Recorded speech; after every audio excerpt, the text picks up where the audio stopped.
And we are going to start the next story by listening in to what Iran's president, the new president, Ibrahim Raisi, told the United Nations General Assembly in September.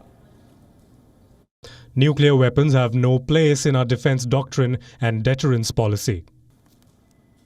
This was Raisi telling the whole world that Iran is not pursuing nuclear weapons. Like I mentioned, Raisi was speaking at the United Nations General Assembly, and this was in the month of September.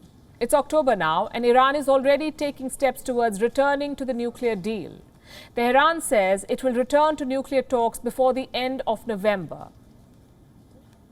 This is what Iran's nuclear negotiator Ali Bagheri Kani has tweeted.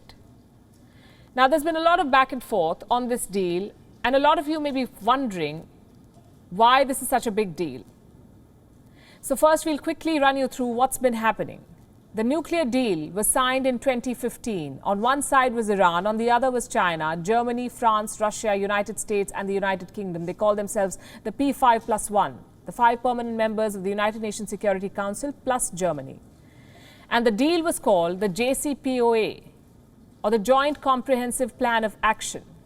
Iran agreed to limit its nuclear program. The West agreed to lift sanctions. That was the deal, in simple words, and it worked for both sides.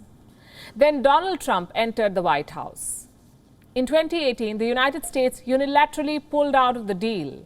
Trump slapped sanctions on Iran. He exercised what his administration called maximum pressure. Tehran fired back by scaling up its nuclear capabilities. Now the Trump era is over. Joe Biden is in the White House. He was the vice president when then President Barack Obama negotiated the nuclear deal with Iran. Much like his other foreign policies, with Iran too, Biden is going the Obama way. He has expressed the desire to return to the talking table. He has urged Iran to do the same.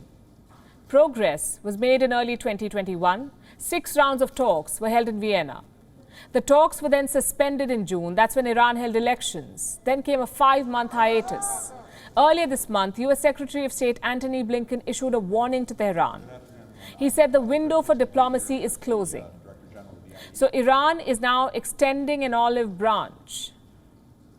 Why is all of this important? Why is there so much hype around this deal? It's because this deal is the best bet for avoiding another war in West Asia. It's the best bet for ensuring uninterrupted transport of oil in the Persian Gulf. You see, without this deal, Iran could end up with a nuclear weapon, and that would set off a chain reaction. Israel is already on the front foot. Here's what Israel's Foreign Minister Yair Lapid said earlier this month, and I have the quote with me.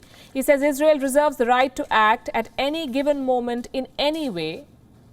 That is not only our right, it is also our responsibility. Israel and Iran are sworn enemies. An Iranian nuke will be a major provocation. A military conflict will be costly for all sides. Plus, it will disrupt global oil supplies. Iran controls the Strait of Hormuz. This is where the bulk of the oil passes from. And we're talking about more than 18 million barrels of oil per day. Imagine the chaos if this is disrupted. And then we'll have another nuclear arms race. The Saudi crown prince has made it very, very clear, if Iran develops a nuclear bomb, Saudi Arabia will too. So this is a recipe for disaster. Restricting Iran's nuclear capabilities is disaster prevention. Next question. Will Iran sign the deal again? Will it open its nuclear facilities for inspection?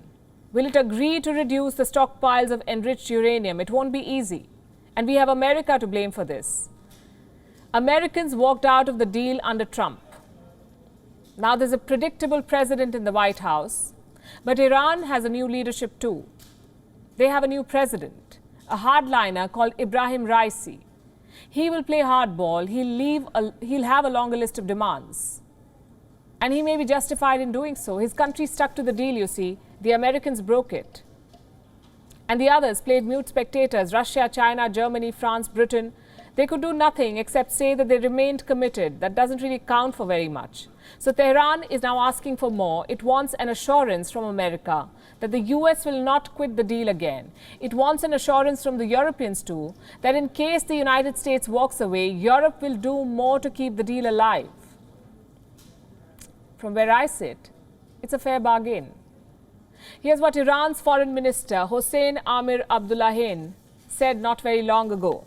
And I'm quoting again, America's return to the deal does not matter to us. What is important is that the outcome of talks be in Iran's favor. So here's the gist. Negotiations are not going to be easy, but cracking a deal won't be too hard either. Raisi may be a hardliner, but he's under pressure from Iran's ally Russia to return to the talks.